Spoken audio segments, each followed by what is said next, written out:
Oke, hari ini kita akan membahas sedikit tentang kesehatan lingkungan dan kebencanaan gitu ya. Di kebencanaannya ini lebih fokus ke arah bencana yang disebabkan oleh racun gitu. Jadi racun itu apa nanti kita sambil pelajari kenapa dia bisa menyebabkan eh, bencana gitu ya, bencana di kehidupan sekitar manusia. Yang kita pelajari pada pertemuan kita kali ini yaitu tentang kesehatan lingkungan secara umum, terus penyakit secara global dan perubahannya, terus pengobatan, konservasi, dan toksikologi. Toksikologi itu ilmu yang mempelajari tentang racun. Jadi nanti di toksikologi itu ada racun, dampak-dampaknya, jenis-jenisnya, dan yang menyebabkan racun itu menjadi bencana bagi baik itu untuk manusia maupun lingkungan sekitar. Dan ada 4 subbab yang akan kita pelajari. Mudah-mudahan kita cukup ya, ada 20 slide lebih. Nah, yang pertama itu apa? Itu kesehatan lingkungan. Nah, WHO, kalau dari WHO mengatakan bahwa kesehatan adalah kesejahteraan fisik, mental, sosial yang lengkap. Jadi tidak ada penyakit, bukan hanya tidak ada penyakit atau kelemahan, tidak ada penyakit, tapi juga sehat baik itu di fisiknya maupun mentalnya.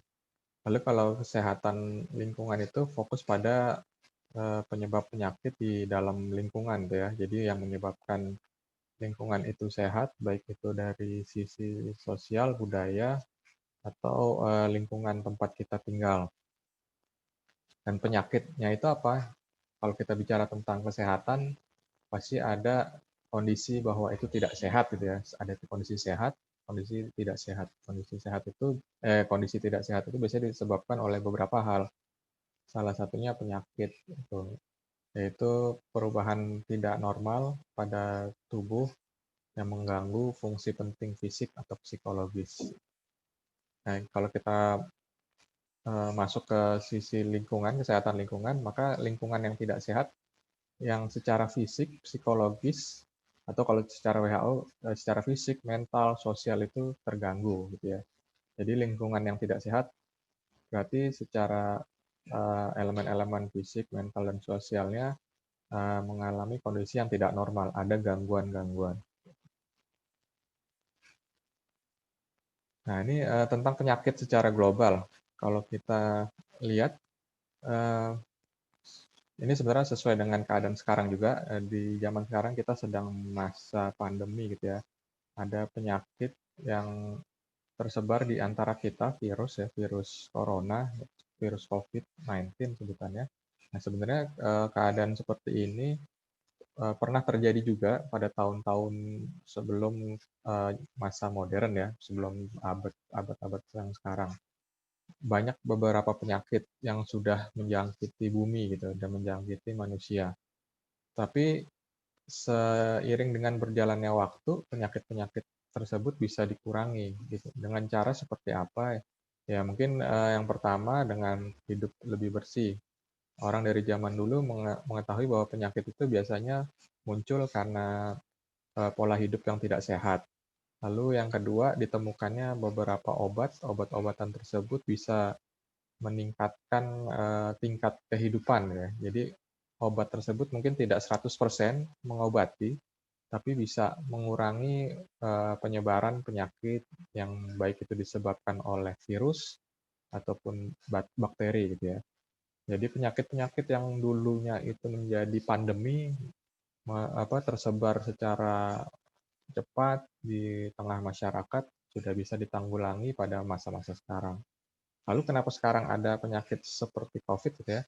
Ya mungkin banyak teori yang berkembang kalau dari COVID ini, salah satunya penyakit ini juga bisa berkembang gitu ya, bisa menyesuaikan diri, bisa beradaptasi dengan lingkungan, akhirnya beberapa virus itu bisa lebih ganas dibandingkan virus-virus sebelumnya.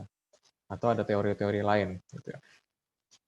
Nah, kenapa COVID ini juga bisa menyebar? Karena belum ada obatnya, gitu ya. Belum ada obat yang bisa ditemukan untuk menanggulangi virus. Tapi virus itu sebenarnya tidak ada obat yang bisa menyembuhkan virus. Virus itu bisa dihadapi dengan meningkatkan imun tubuh gitu ya. Nah, cara meningkatkan imun tubuh gimana caranya? Salah satunya kita pertama mencegah dulu dengan menjaga kebersihan, dengan hidup bersih kita bisa lebih sehat.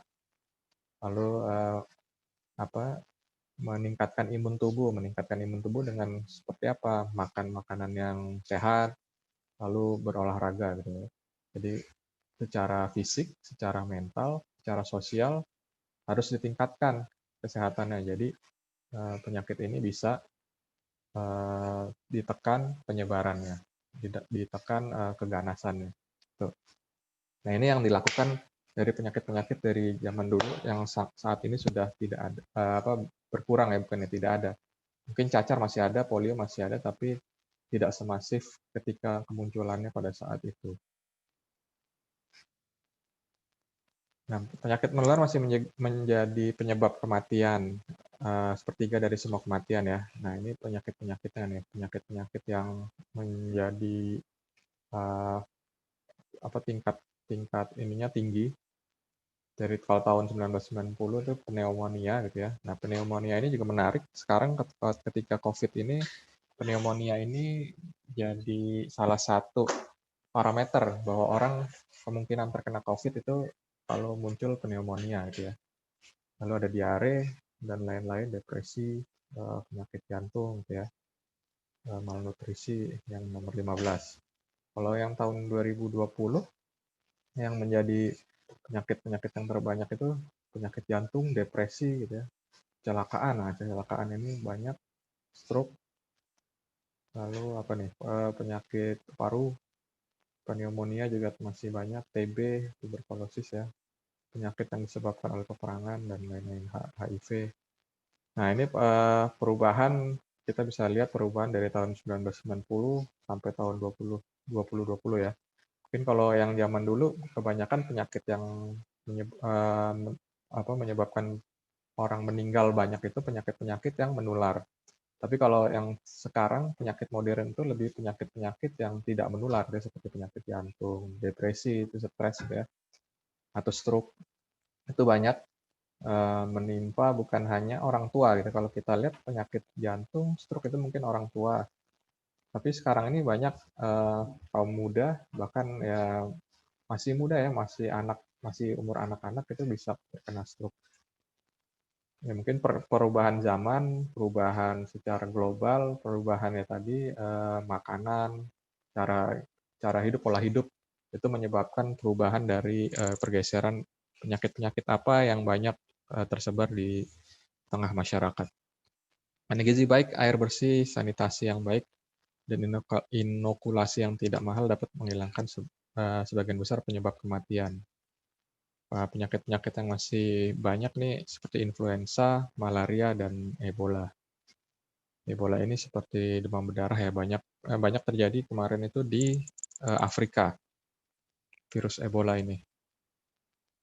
Tahun 2017 sempat pandemi lagi kalau nggak salah, tapi hanya di Afrika.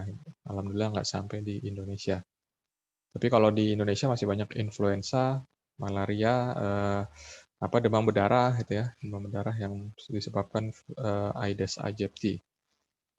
Nah, ini beberapa penyakit yang tingkat kematiannya masih cukup tinggi. Lalu tentang pengobatan konservasi, ini tentang memahami bagaimana perubahan lingkungan kita mengancam kesehatan manusia, serta makhluk tempat kita bergantung pada ekologi. Jadi White Fuss itu ya, sebuah lembaga mengidentifikasi ada sebuah lembaga yang mengidentifikasi bahwa White Fuss telah diidentifikasi sebagai jamur tumbuh subur di tempat yang sejuk, lembab gitu ya, tempat kelelawar berhibernasi pada koloni yang terinfeksi. Nah, di tempat tersebut bisa terjadi kematian hingga 100%. Penyakit seperti malaria, kolera, demam berdarah pindah ke daerah yang sebelumnya bebas dari nyamuk dan hewan pengerat untuk menjadi habitat baru. Akibat penyebaran tersebut, banyak penyakit baru yang ditimbulkan pada suatu wilayah yang sebelumnya aman dari penyakit-penyakit tersebut. Resistensi terhadap antibiotik dan pestisida ini mungkin sempat dibahas di mata kuliah apa pengetahuan industri ya, bahwa sekarang ini pertanian itu banyak menggunakan pestisida, lalu hewan-hewan ternak itu banyak menggunakan antibiotik ketika hewan-hewan tersebut sakit. Bahkan ketika hewan itu sehat, supaya tidak terserang penyakit, disuntik antibiotik. Ternyata efeknya dari penggunaan antibiotik di hewan ternak dan pestisida di tanaman pertanian tersebut menyebabkan manusia yang mengkonsumsi hewan ternak dan hasil bumi yang menggunakan terpapar pestisida menjadi resisten ya, menjadi kebal terhadap beberapa antibiotik ketika manusia itu sakit. Dan ini bisa disebut ya menjadi satu bencana yang disebabkan oleh bahan kimia. Sebenarnya bahan kimia yang awalnya itu tidak digunakan langsung pada manusia. Jadi dampak tidak langsung ini terjadi dan terkena pada manusia. Dan ini banyak terjadi secara global gitu ya, bukan hanya di negara berkembang saja, tapi negara maju juga mengalami hal tersebut. Dampak impact yang berbahayanya apa? Ketika manusia itu sakit, obat yang tersebar sekarang, yang ada sekarang, tidak bisa membantu mengobati manusia tersebut gitu ya.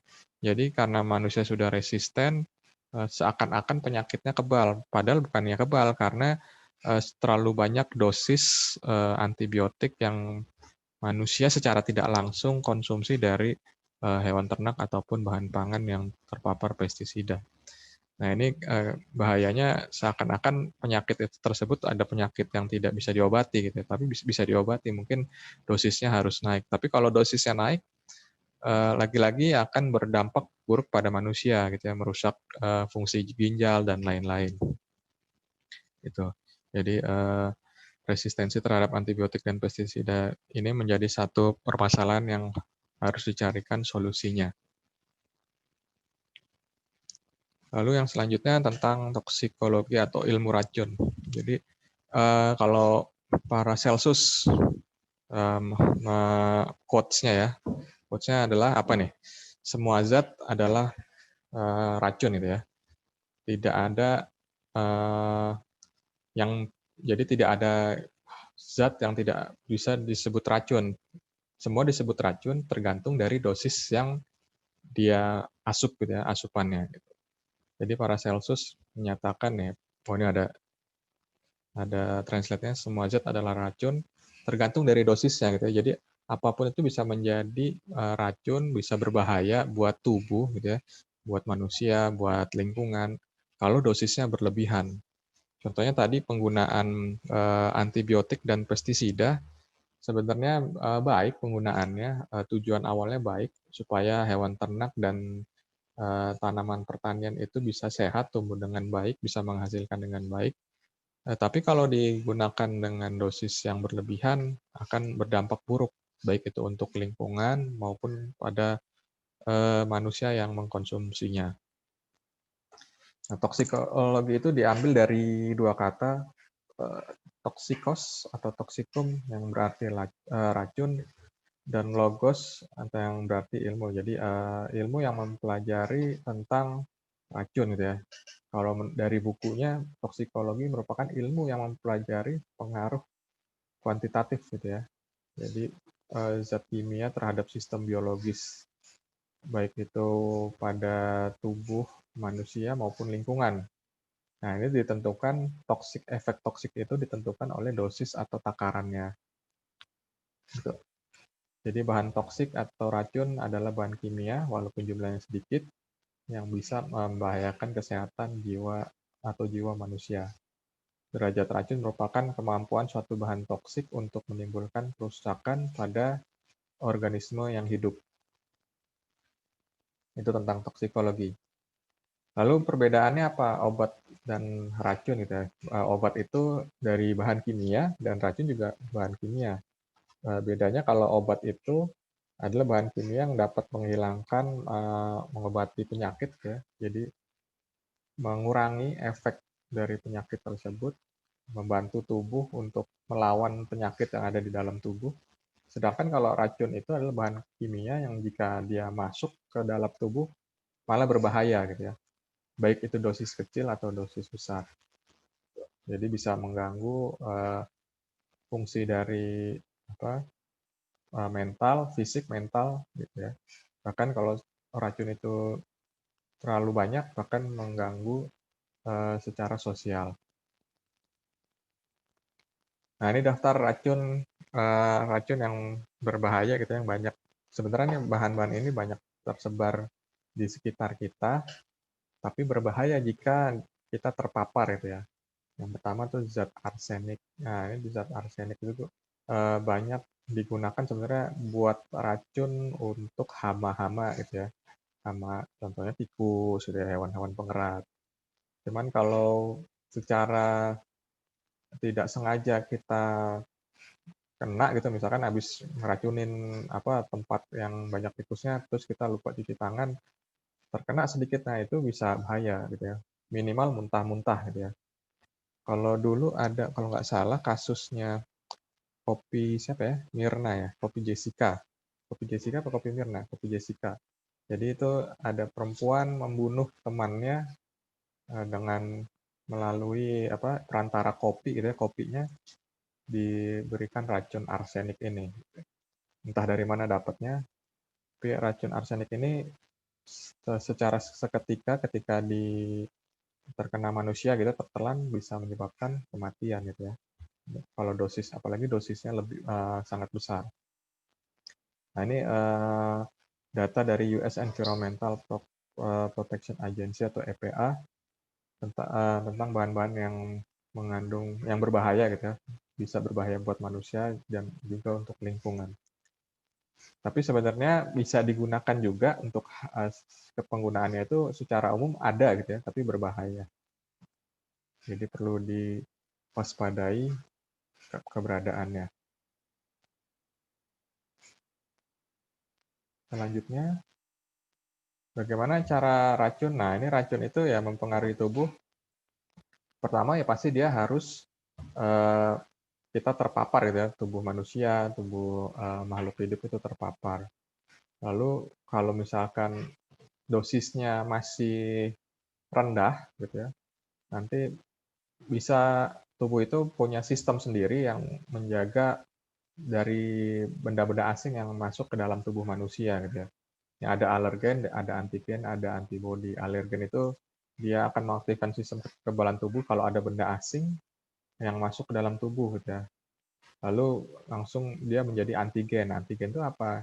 Antigen itu ketika dia ada benda asing, dia langsung mengaktifkan beberapa sel gitu ya, sel darah putih untuk menjadikan untuk membentuk sebuah antibodi. Nah, antibodi ini nanti yang akan membunuh benda-benda asing yang masuk ke dalam tubuh. Cuman dari tubuh itu ketika membentuk antibodi ini kecepatannya kemampuan dari tubuh itu tergantung dari tubuh manusia. Jadi setiap manusia beda-beda ya, tergantung dari tadi gaya hidup, pertama gaya hidup, makanannya, kondisi kesehatannya, umur gitu ya. Umur, lalu berapa banyak toksik atau virus yang masuk ke dalam tubuh itu mempengaruhi apakah manusia itu bisa bertahan atau tidak dari paparan racun atau serangan virus. Nah, makanya untuk bisa menjaga ini kita minimal menjaga kesehatan dan mengkonsumsi makanan yang sehat gitu.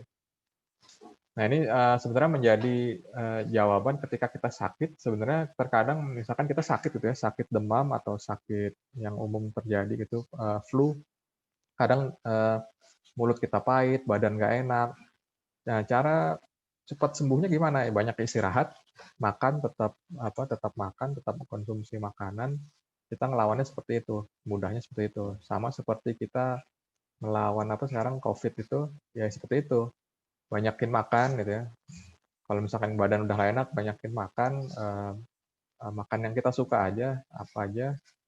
Terus tetap olahraga secara ringan, tetap terkena sinar matahari gitu ya, berjemur sebentar kalau pagi, nah insya Allah imun di dalam tubuh kita bisa meningkat gitu ya.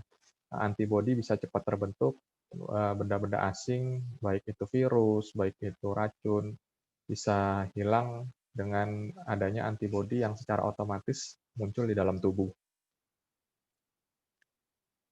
Nah, ini tentang sindrom sick building, kondisi yang ditandai dengan sakit kepala, alergi, kelelahan kronis disebabkan oleh ventilasi udara dalam ruangan yang buruk. Lalu ruangan tersebut banyak jamur gitu ya. Banyak jamur, ada karbon monoksida, CO, nitrogen, oksida, formaldehid, dan bahan kimia racun lainnya yang dilepaskan oleh hewan peliharaan atau hewan-hewan yang ada di kadang di plafon-plafon itu mungkin ada tikus ya. Terus ada isolasi plastik bangunan dan sumber lainnya. Ya, kalau menurut EPA biasanya gejalanya itu dikeluhkan itu meliputi perasaan yang tidak spesifik gitu ya, mengganggu kesehatan gitu. Biasanya orang yang kerja di dalam gudang gitu ya, atau ruangan tertutup. Nah, biasanya kalau gedung ya pasti gedung itu biasanya tertutup, tapi ada AC, ada ventilasi yang membuat udara itu bisa keluar. Contoh misalkan kita ke mall gitu kan. Mall itu sebenarnya kan ruang tertutup gitu ya. Tapi bisa terjaga kesehatannya gimana caranya? Caranya selain ada AC yang membuat udara bergerak, ada juga ventilasi yang menyedot udara itu bisa keluar. Jadi udara-udara di dalam tersebut bisa disedot, bisa dikeluarkan. Nah, ini juga salah satu ventilasi udara yang bergerak, udara yang bertukar dari udara di luar dengan udara di dalam. Itu salah satu kunci juga untuk mencegah penyakit COVID ya salah satunya untuk mudah tersebar di dalam ruangan itu karena klaster perkantoran itu banyaknya disebabkan ya mirip kayak sick building syndrome ini. Jadi penyakit itu tersebar karena ruangan yang tertutup dan ventilasi yang tidak baik. Nah ini kelas tingkatan dari zat berbahaya. Yang pertama itu neurotoksin, golongan racun metabolik khusus yang menyerang sel saraf, makanya disebutnya neurotoksin, racun yang menyerang saraf. Lalu yang kedua itu mutagen, zat yang menyebabkan terjadinya mutasi seperti bahan kimia, lalu radiasi yang bisa merubah sel-sel dan DNA di dalam sel tersebut. Lalu yang selanjutnya teratogen, bahan kimia atau faktor lain yang menyebabkan kelainan selama perkembangan embrio gitu ya. Jadi biasanya ada di tubuh wanita.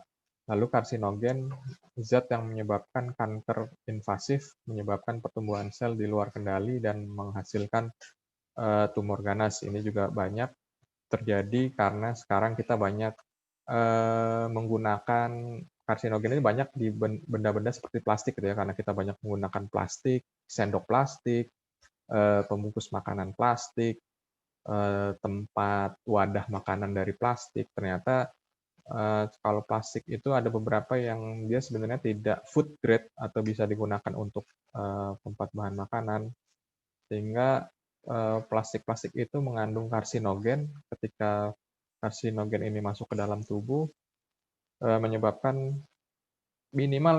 tumor, maksimal kanker. Ya. Kanker itu berbahaya, tidak ada obatnya, hanya bisa dicegah, bisa ditekan penyebarannya. Jadi kanker pun ada tingkat-tingkatannya. Ada tingkat yang masih tidak terlalu ganas sampai yang ganas. Kalau yang ganas itu bisa dikatakan tinggal menunggu waktu gitu umurnya manusia. Tuh, ini disebabkan oleh karsinogen. Lalu selanjutnya racun dan zat kimia berbahaya yang ada di lingkungan sekitar kita. Gitu ya. Kalau dari rumah tangga itu disinfektan, insektisida, cat, pengawet kayu, pengawet ya, pemutih, deterjen. Nah ini semuanya nih hal-hal yang umum gitu ya, umum ada di sekitar kita. Itu gambarnya, contohnya gambar di kiri bawah. Berguna buat manusia, tapi pada dosis tertentu dan pada penggunaan yang tertentu juga gitu. Jadi kalau terpapar manusia berbahaya. Lebih baik jadi Lebih baik ketika setelah menggunakan barang-barang tersebut, kita cuci tangan. Lalu yang kedua pada bidang pertanian, itu contohnya penggunaan pestisida gitu ya. Terus medis ada narkotika atau obat-obatan keras kayak. Jadi narkotika ada beberapa narkotika itu seperti heroin ya. Kalau nggak salah heroin itu sebenarnya digunakan untuk anestesi atau membius gitu ya. Itu sudah sering digunakan. Tapi karena heroin itu dulu banyak tersebar secara mudah secara umum gitu, banyak bisa dikonsumsi oleh orang. Akhirnya berbahaya gitu, bikin orang mabok, kalau kelebihan itu orang tersebut kehilangan kesadaran bahkan bisa meninggal. Lalu di yang keempat, industri itu ada logam-logam berat gitu ya, ada asam dan basa. Ini banyak juga bisa didapatkan sebenarnya di toko kimia gitu ya, ada logam-logam berat juga terdapat di toko-toko material yang ternyata sebenarnya berbahaya ketika zat tersebut terkena oleh manusia. Lalu di alam bebas ada ganja, jamur, dan binatang berbisa. Ganja ini bisa mengobati gitu ya, secara medis tuh ada yang bisa untuk mengobati juga, tapi secara kalau berlebihan juga tidak baik ya.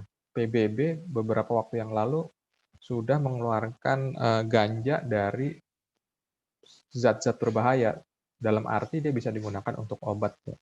Di Indonesia nih tinggal menunggu kebijakan pemerintah nih, penggunaan ganja ini bisa untuk obat atau tidak, atau tetap sebagai bahan sebagai salah satu narkotika yang terlarang untuk tersebar di secara umum. Tapi ada beberapa kelompok ya bukan lembaga sih, beberapa kelompok orang yang menggunakan ganja itu sebagai obat sudah ada sebenarnya di Indonesia, seperti Lingkar Ganja Indonesia gitu ya. Tapi tidak bisa penggunaannya ya tidak bisa secara umum gitu ya, hanya beberapa aja. Karena banyak yang disalahgunakan untuk ya obat-obatan terlarang untuk mabuk-mabukan gitu ya. Gitu. Lalu selanjutnya tentang perpindahan penyebaran dan cara meminimalisir efek racun. Nah, faktor yang mempengaruhi toksisitas di tubuh itu ada yang pertama faktor intrinsik dari racun, itu faktor kimia, ada efek adiktif gitu ya, efek sinergi, potensial, dan antagonis, lalu kondisi pemejaan, akut, subakut, kronik, sampai kronis.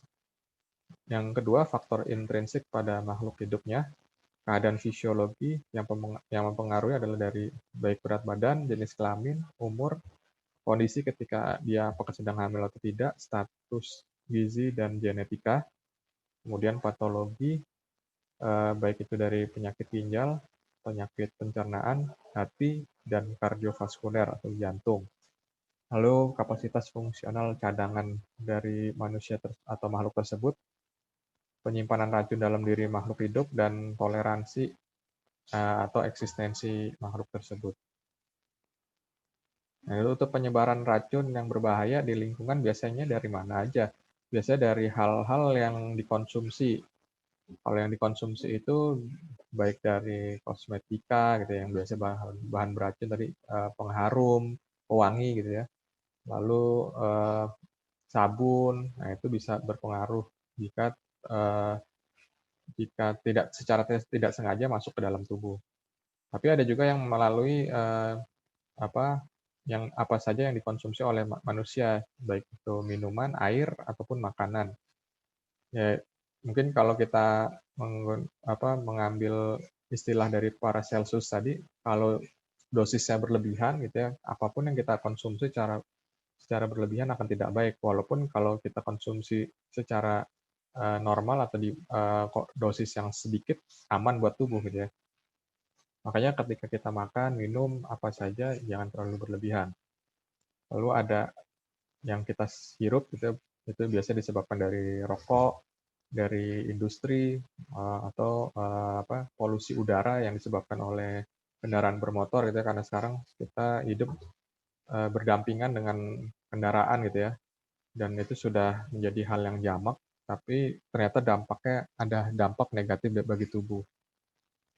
Lalu penggunaan obat-obatan juga berdampak ya, ketika terlalu berlebihan atau terlalu sering gitu ya. Ada beberapa orang yang dia harus hidup dengan obat itu karena penyakit yang diidapnya, tapi karena terlalu banyak, terlalu sering gitu ya, ternyata berdampak juga pada penyakit menyebabkan penyakit ginjal, karena ginjal itu, bekerja terlalu keras menghadapi toksik atau racun atau obat, akhirnya melemah fungsi ginjalnya, akhirnya berdampak lagi pada menjadi penyakit buat manusia tersebut. Nah ini, beberapa penyebaran racun yang paling sering terjadi gitu ya. Biasanya sih yang kalau misalkan kita terkena racun atau keracunan gitu ya, yang paling mudah kita mengingat apa sih yang terakhir kita makan. Nah itu yang paling mudah. Pernah ada saudara saya itu, sakit, tiba-tiba sakit perut terus, secara akut, padahal dia nggak punya penyakit MAH, dia nggak pernah MAH gitu ya, dan dia baru makan, ternyata ketika diingat-ingat dia beli makanan, kemungkinan makanan tersebut entah ada, kurang bersih atau sudah basi gitu ya. Jadi ketika dibawa ke rumah sakit dibilang keracunan, yang diingat ya itu makanan terakhir. Nah biasanya kalau kita keracunan, eee, yang paling kita ingat pertama itu, apa yang sudah kita makan terakhir gitu ya, dalam waktu ya 1 sampai 2 jam. Tapi ada juga racun yang memang saking dosisnya terlalu tinggi dan berbahaya buat tubuh, dia langsung berdampak langsung gitu ya pada tubuh kita. Kita bisa muntah atau pusing gitu ya, sakit perut. Lalu, yang selanjutnya bioakumulasi dan biomagnifikasi. Bioakumulasi apa sih? Bioakumulasi itu adalah, akumulasi dari senyawa kimia di dalam tubuh sebuah organisme melalui cara yang mungkin ya tadi kontak langsung, respirasi atau makanan dan lain-lain. Kalau biomagnifikasi, akumulasi bahan pencemaran melalui rantai makanan. Nah, proses ini senyawa kimia melewati tropik dan konsentrasi bahan pencemaran tertinggi terjadi pada konsumen puncak ya pada rantai makanan tersebut. Jadi biasanya biomagnifikasi ini kalau di satu daerah gitu ya, misalkan di ekosistem perairan biasanya. Kalau satu ekosistem tersebut sudah terkena polusi misalkan, terlalu banyak bahan toksik, maka sebenarnya pengaruh yang tertinggi itu pada eh, konsumen puncaknya atau yang konsumen tingkat akhirnya.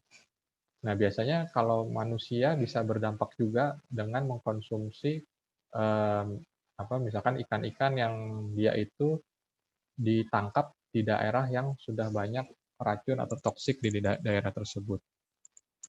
Dulu ada penyakit namanya itu eh, Minamata, ada namanya tragedi Minamata. Mungkin bisa dicari di googling gitu ya, apa sih tragedi Minamata itu? Jadi tragedi Minamata itu terjadi di daerah di Jepang gitu ya. Di Jepang itu kan kita kenal orang-orangnya suka mengkonsumsi ikan gitu ya. Nah, di daerah perairan dekat Minamata tersebut eh, adalah daerah tempat nelayan banyak mengambil ikan dari laut perairan sekitar daerah tersebut. Ternyata daerah perairan sekitar Minamata tersebut sudah tercemari oleh air raksa atau apa bahasanya, Hg ya. Nah sudah tercemar lah dengan hasil pengolahan dari suatu pabrik, tapi limbahnya dibuang langsung ke perairan, jadi mempengaruhi ekosistem di perairan sekitar Minamata. Ketika ikannya diambil, ikannya nggak kelihatan secara fisik gitu ya. Terus dikonsumsi manusia, eh, ketika dikonsumsi manusia ternyata dampaknya secara fisik itu bisa mempengaruhi manusia yang mengkonsumsi ikan-ikan yang diambil di perairan Minamata tersebut. Dan ternyata yang mengkonsumsi tersebut bukan hanya segelintir orang, tapi banyak gitu ya, dan menyebabkan banyak terjadi kecacatan. Ini bisa merubah tadi ada dampaknya itu merubah secara mutagen ya, merubah secara gen DNA manusia gitu. Jadi menyebabkan kecacatan. Nah, ini bukan hanya sebenarnya seperti tragedi Minamata ini pernah juga terjadi di Indonesia gitu ya. di daerah mana saya lupa, kalau nggak salah di Sulawesi gitu ya, karena ada daerah yang terpapar gitu ya, dibuang limbah dari suatu pabrik mengandung air raksa. Air raksa itu sebenarnya kan digunakan untuk membersihkan suatu mineral-mineral gitu ya, memisahkan mineral gitu. Tapi dampaknya ketika limbahnya dibuang ke perairan atau lingkungan sekitar berbahaya buat lingkungan sekitar gitu. Nah, itu banyak menyebabkan kejadian seperti di Minamata tersebut. Kalau nggak salah di daerah Sulawesi. Nah, ini biasanya terjadi biomagnifikasi sebutannya. Gitu. Jadi hewan perairan terdampak dari polusi, hewan perairan tersebut diambil oleh manusia, dimakan, dikonsumsi, ternyata di dalam tubuh hewan tersebut banyak racunnya gitu. Nah, ini dampaknya pada konsumen puncak yang berada di puncak ya, salah satunya manusia. Lalu mekanisme untuk meminimalisir efek racun, minum dalam dosis kecil ya. Mungkin kalau yang diminum obat gitu ya. Namun kalau racun biasanya, kalau contohnya ya, misalkan kita kena, kita ngerasa kita kayaknya keracunan nih, udah pusing, mules gitu ya, habis makan sesuatu, kalau bisa langsung minum susu gitu ya. Kalau kalau kata orang dulu, minum susu atau minum air kelapa untuk mengurangi efek dari racun tersebut. Lalu yang kedua ini ada beberapa organisme memiliki enzim memproses produk limbah dan racun untuk mengurangi toksisitasnya. Ini mungkin beberapa organisme ya, kalau manusia mungkin tidak ada. Ada cuman nggak terlalu banyak gitu, dan itu bisa sebenarnya berdampak buruk juga untuk beberapa organ tubuh. Lalu yang ketiga, kita juga mengurangi efek produk limbah racun lingkungan dengan menghilangkan dari tubuh melalui pembuangan ya, ekskresi. Bisa melalui pernapasan, keringat, atau ketika buang air kecil. Nah, berarti ketika kita ngerasa kena racun tadi, pertama ya bisa minum susu gitu ya. Lalu yang kedua bisa minum air kelapa, bisa banyak juga mengkonsumsi minum air supaya terjadi ekskresi atau pembuangan, baik melalui keringat atau dari pembuangan lainnya. Penilaian toksisitas dan resikonya. Nah, biasanya untuk menilai toksisitas itu diuji pada hewan-hewan gitu ya. Namun pengujian pada hewan ini juga memakan biaya, atau terkadang hewan yang diuji tersebut dilihat gitu ya, masih kuat atau enggak, atau banyak yang mati gitu ya. Baru dites sedikit, oh mati, ternyata emang tingkat racunnya berbahaya. Nah, ini tapi tidak bisa mewakili sebenarnya ketika sebuah racun dites pada hewan, misalkan tikus, itu tidak bisa mewakili populasi makhluk hidup yang lain. Misalkan manusia pengen ngetes nih tingkat racun A ini, zat A ini pengaruhnya pada manusia apa, tapi ditesnya pakai hewan gitu ya. Ketika dites dengan hewan mungkin hewannya mati, tapi ketika kena manusia mungkin manusia nggak langsung mati gitu. Nah, ini sensitivitasnya berbeda pada setiap makhluk hidup. Tapi ini yang sering dilakukan untuk menguji apakah uh, racun tersebut berefek pada makhluk hidup, saya dengan hewan-hewan. Lalu macam-macam toksisitas, dosis, dan efek. Nah, ini biasanya zatnya akan berpengaruh gitu ya, ketika dia itu dosisnya lebih banyak gitu ya. Lebih banyak itu ya lebih baik itu secara berat, baik itu secara jumlah gitu ya. Kalau misalkan udara itu mungkin terlalu sering terhirup, nah itu ya. Nah, ini akan menyebabkan dosisnya itu akan lebih melebihi dari dosis yang sewajarnya, dan efeknya juga akan menyebabkan tadi ada akut, ada yang kronik gitu ya, sampai kronik.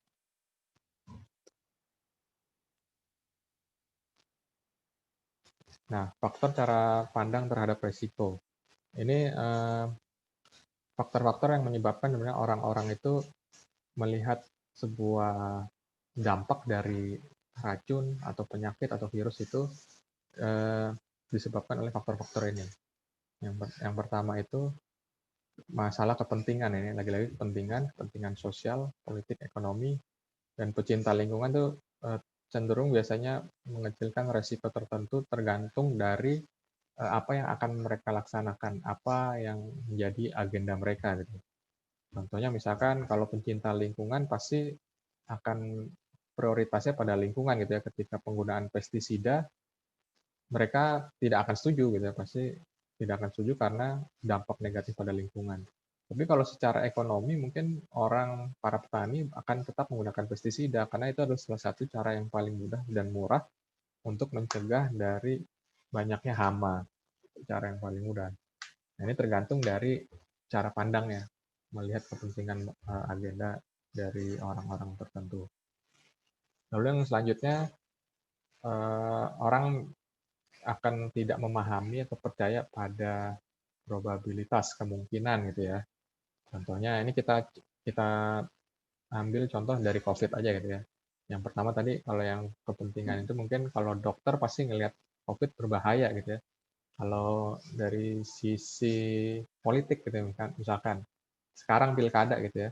Pilkada kan ngumpulin orang, padahal kalau masih COVID seharusnya tidak ngumpulin orang. Tapi kalau secara politik, karena pilkada harus dilanjutkan, tetap terjadi kumpul-kumpul yang sebenarnya beresiko juga terhadap orang terpapar COVID. Kalau secara ekonomi, harusnya kita selama COVID tetap di rumah, tapi karena kalau kita di rumah terus nggak ada penghasilan, atau secara ekonomi secara Indonesia itu bisa defisit pendapatannya, akhirnya kita tetap bekerja gitu ya. Nah, ini tergantung dari agendanya. Lalu kalau misalkan yang probabilitas, ada kemungkinan orang yang terpapar kena COVID itu, ada yang dia itu bisa hanya tanpa gejala, ada yang bisa bergejala. Dan yang bergejala itu ada kemungkinannya dia gejalanya itu ringan, sedang, ataupun berat, ya akut, kronis. Nah, orang terkadang hanya melihat, yang mati itu sedikit gitu ya, yang mati sedikit. Jadi akhirnya karena kita tidak menghargai kehidupan, terkadang karena ngelihat yang probabilitasnya sedikit, tetap masa bodoh dengan faktor keamanan atau faktor risiko dari penyakit COVID ini.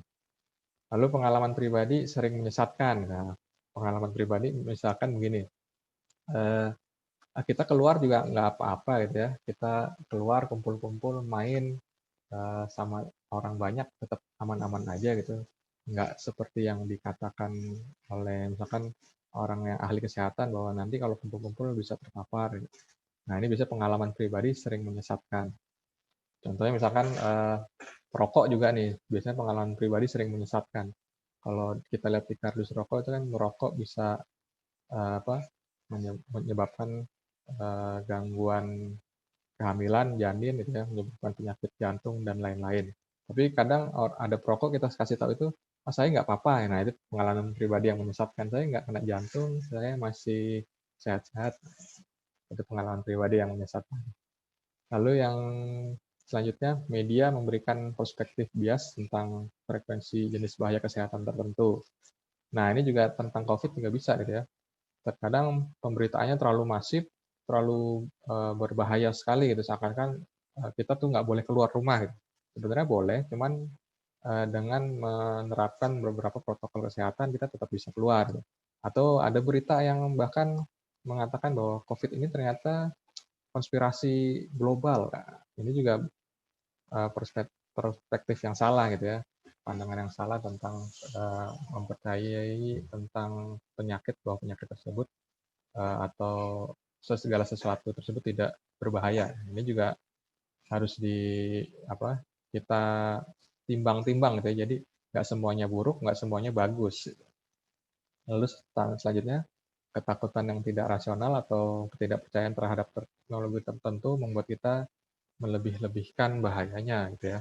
Tadi terlalu percaya sama konspirasi atau tidak percaya pada WHO gitu ya, atau tidak percaya kepada vaksin yang bisa menekan jumlah penyebaran penyakit dan lain-lain. Lalu yang sering juga sering menjadi risiko itu berkembang karena mitos yang tersebar di masyarakat ya. Ya, ini mitos-mitos ini banyak terjadi kalau kita bicara tentang hal-hal yang berbau kesehatan. Kalau misalkan tentang vaksinasi salah satunya. kalau divaksinasi nanti malah jadi sakit gitu, ada sakitnya dulu, atau kalau divaksinasi eh, apa nanti haram gitu misalkan ya, dari vaksinnya dibuat dari zat-zat yang haram misalkan gitu. Ini banyak juga terjadi, bukan hanya di Indonesia ternyata, beberapa faktor ini terjadi juga di negara-negara maju seperti Amerika Serikat gitu ya. Amerika Serikat salah satu negara yang tidak percaya bahwa COVID itu adalah sebuah penyakit yang alami muncul gitu ya. Tapi percaya bahwa COVID itu adalah sebuah konspirasi gitu. Bahkan Presiden Trump-nya juga seperti itu. Tapi dampaknya apa? Dampaknya ya resikonya mereka harus menerima resikonya bahwa negaranya menjadi satu negara yang tempat penyebaran tertinggi sampai hari ini gitu ya.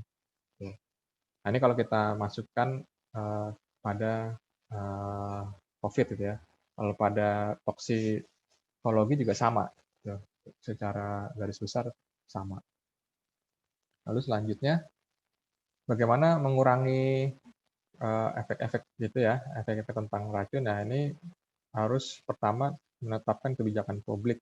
Ini ada pada sisi pemerintahan gitu ya, membuat peraturan-peraturan tentang lingkungan, penggunaan racun atau obat-obatan yang tidak berlebihan.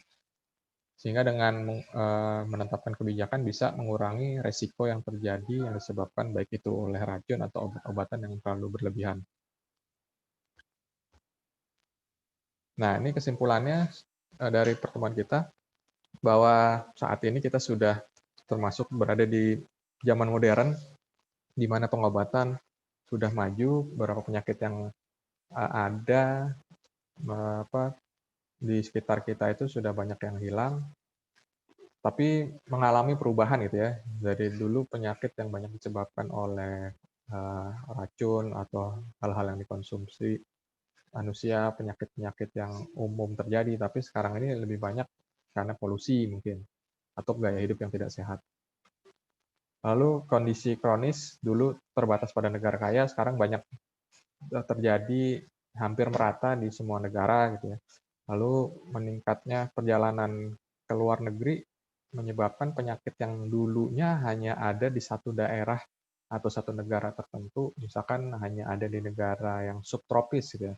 Tapi karena ada perjalanan internasional, misalkan dari orang tropis ke subtropis, ketika balik ke negaranya bawa penyakit, akhirnya penyakit tersebut mewabah di daerah tropis, dan penyakit tersebut juga berubah gitu ya, beradaptasi dengan daerah tropis, menyebabkan bisa tersebar ke daerah di luar negara tersebut. Lalu industri modern memperkenalkan ribuan bahan kimia baru setiap tahun, sehingga efeknya juga berbeda-beda, cara pengobatannya juga harus dipelajari gitu. Nah, ini jadi toksikologi ini salah satu bidang ilmu yang ya tetap ada sampai sekarang, bukan hanya mengetahui dampak atau jenis-jenis racunnya, tapi juga bagaimana cara kita mencegah untuk bisa racun tersebut menjadi sebuah wabah bencana untuk manusia, bahkan bencana alam gitu ya, secara yang disebabkan oleh hal-hal yang disebabkan oleh manusia. Ya, mungkin dari pertemuan kita materinya sampai di sini.